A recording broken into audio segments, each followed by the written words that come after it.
kind of on the way up and not have it stall out, right? If no doubt there'd be a lot of people trying to buy into Pulsechain, and it would probably go up and whatever. But like, if the bear market hit afterwards, it could mean that we put a lot of value in, but it just stalls out because what people have for value gets shrunk in the bear, and kind of all that momentum kind of goes nowhere, right? Or if we delayed it like we did now and it takes off now, let's say, then that kind of trajectory in the air, right, or the trajectory as it takes off, will actually go somewhere, right? It's not just going to kind of stall out and die. It can mean that more and more people will just see it, buy into it, invest it, in the entire ecosystem and make it thrive, right? Plus, we have like over 100 projects, launching on the damn thing within the first few months. I mean, I don't know of any other blockchains that have launched like that complete ever in the past. Like nothing has launched that complete. And so it's just, it's just crazy how much, how many good things are kind of lining up for this thing to really take off. Yeah, I think we are so fortunate that we got on the base level.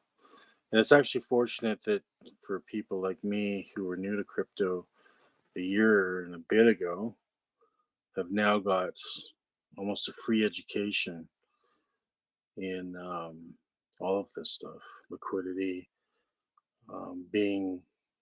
coming in on the ground floor, having 2 projects that are brand new, having a founder that's been seen and has been a benevolent leader, no A wallet that hasn't sold, a massive community to back it up, money on the side, people starting like YouTube channels, projects, like you said, 100 projects now.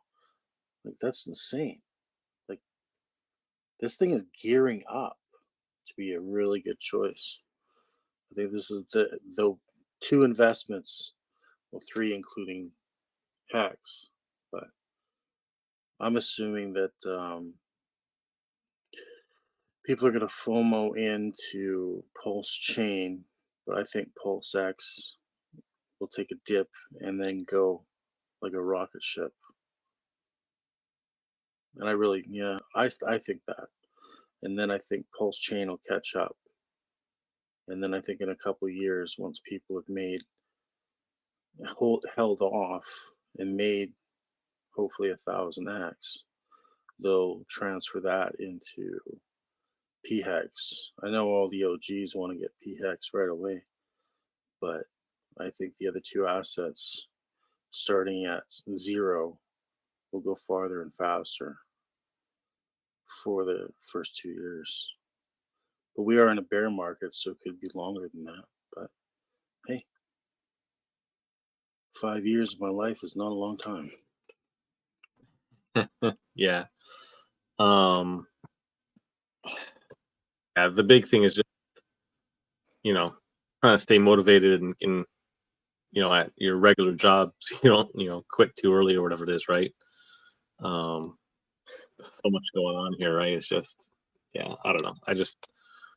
I would love to spend more time, in crypto, more productive time, I should say too. But,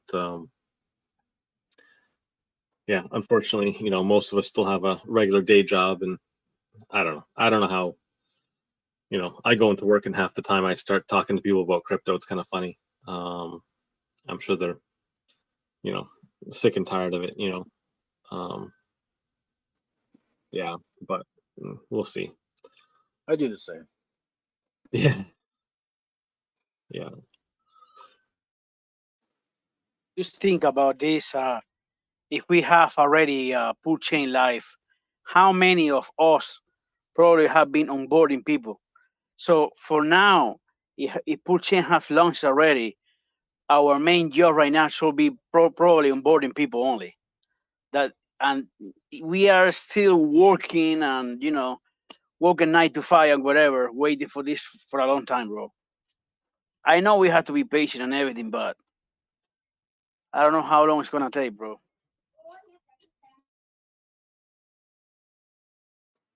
I think if it launched earlier, it probably would have like taken a bigger dip. I would rather launch now. If you asked me a couple months ago, I'd be like exactly what you said. But now listening to a few guys who trade Bitcoin and they see it's the bottom coming, and Richard is right. It's going to go to 11 grand. You don't want to ride the wave down. You want to ride it up. So he's smart enough. Well, he's definitely a smart guy. And I think that even though he says he's not holding off, I think he's holding off. But it could be still have stuff ready that needs to be cleaned up. But I would rather launch when Bitcoin's 11 grand because Bitcoin will affect the price of everything and does affect the price of everything. And it will, if we launch when it's at, say, 25,000 and it goes down to 11, then that's going to affect us. But if he launches it close to the bottom, then the wave that we ride will be up. So it's a smart move. You don't think that the people, you don't think that Pulsechain and PulseX, when it make a big dip, you don't think that there is a lot of people waiting for that dip? Especially me, I sacrifice humongous amount on I'm with you. PulseX and Pulsechain, and I still have 10 grand waiting for. You don't think that there is several people like me waiting on the sideway, trying to do the same thing? No, I'm one of those people. I do want it to drop below the sacrifice level, to be honest with you. I would like to get a lot more and be in a position where I would have $10,000 worth of it. I mean, anything below 5x, I tell you, I sacrifice on Pulsechain on days A, of course on PulseX on day one. And wherever both of them, anywhere below 3x, I will jump in the boat quick. And I sacrifice a humongous amount. No, not a couple of bucks. I sacrifice like 30 grand on each. So that's a lot of token. And I still it's not enough, and I see many institutions gonna jump on the boat and that they didn't jump on the boat because they are not allowed to sacrifice. But they are waiting on the sideline when this thing goes out. All of them will be lurking on the side, waiting for the dip, and then jump in the boat.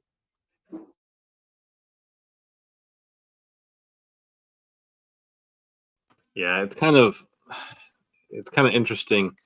The more time that we get to think about this, and the more delay that we have here, the more people game theory this out, less likely that game theory is actually going to happen, right? If we think it's going to spike and then dip, which is kind of the, it's an idea that's passed around, and everybody waits for that dip, we might never see that dip, right? Because people might just, try to beat it and put it in, like you're saying, before it, even anything at less than a 5x from sacrifice price, they might buy in. And you maybe because of that fact, you'll never actually see that dip below sacrifice. But yeah, it's interesting the way the things work out, where the more you talk about it, the less likely, it's going to happen. It's going to kind of get more mellowed out, right? You might not see the extremes that we're quite expecting because of it, because everyone had a chance to think about it and kind of calm down for a second. So, but yeah, we'll see what happens.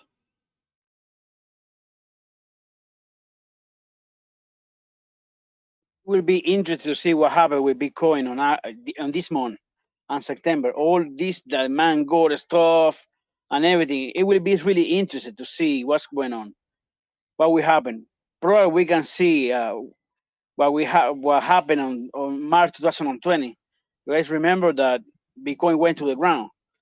So probably the same thing is gonna happen now by the end of August, September. That's what I'm thinking. Where the bottom's gonna be. What kind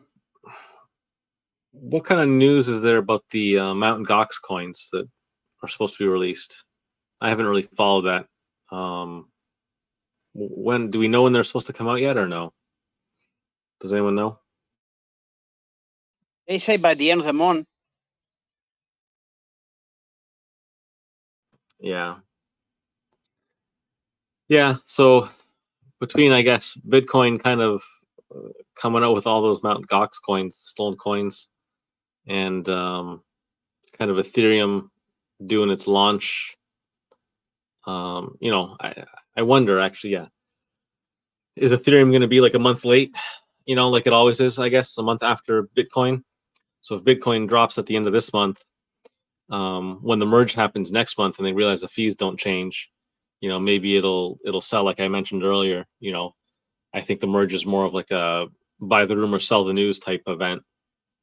But we could line up for that again, the same thing again, where you hit a top for Bitcoin, even just a local top, and then a month later you'll hit the top for Ethereum, right? And then both will go down for, until it sees its lows again, right? And maybe we're down 10, 11,000. Maybe we're even lower than that. Who knows?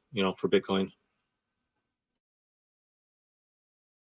There was the way I was thinking inside of me was, you see this big pump that we have when we see like Bitcoin at 20,000, hovering around 20,000, and Ethereum around 1,100, 1,070, and all of a sudden this big wave and pump. I think this is like a dead cat bounce.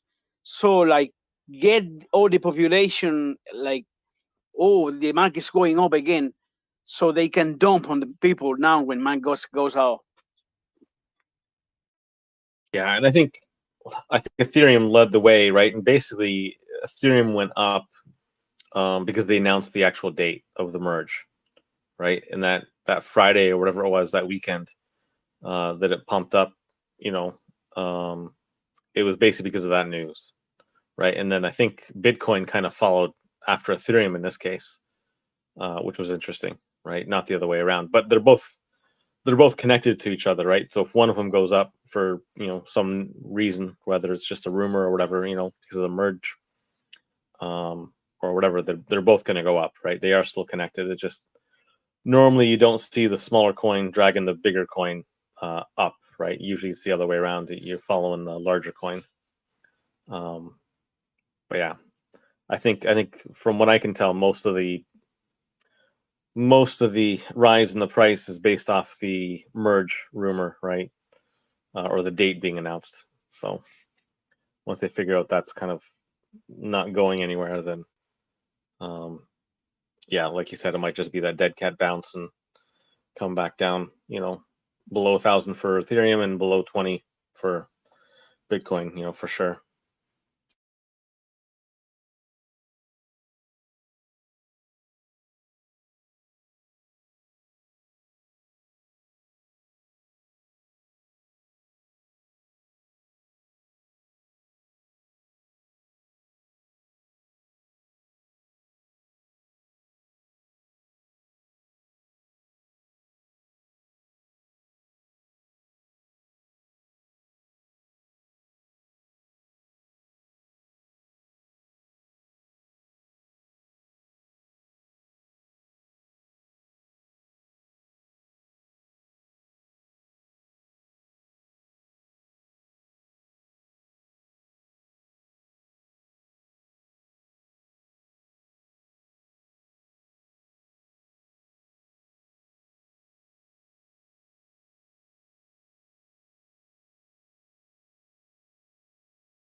All right, I'm gonna take off. For anyone who didn't see or whatever, Richard was on a podcast tonight for a little bit of time there. Yeah, I kind of caught the end of it. I didn't catch the beginning. But it was pretty good, pretty decent stream. He talked, a lot more about, real things kind of, right? Not so much just his watches and whatever, right? So he got down to earth a lot more, What was the name of the podcast, man? You should be able to go into the link for the main channel and go look for like the YouTube channels, but it was the Rational Mail, I think was the YouTube channel. But if you click on the title and then go to links, you should see, this is probably one of the last YouTube links. It was like about 3 hours ago. I think they had it in chat for sure.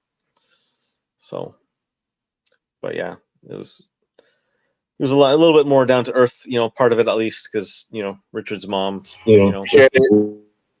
wasn't doing so good in the hospital there but I guess she's back home now, just on some antibiotics. So, but he came over stateside, to come, see his mom basically and help her out. So, yeah. Anyways, I'll talk to everyone later.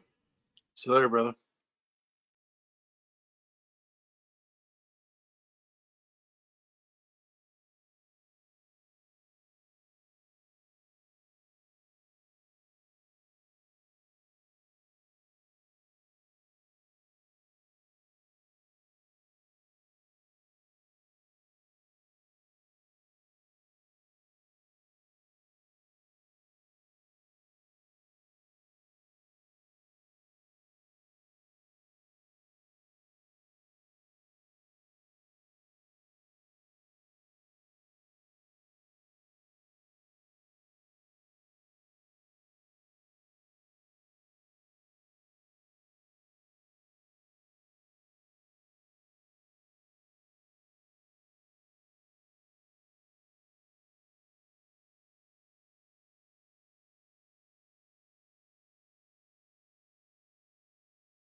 Why aren't there as many people participating in this Telegram group? Have they gone off to a different group?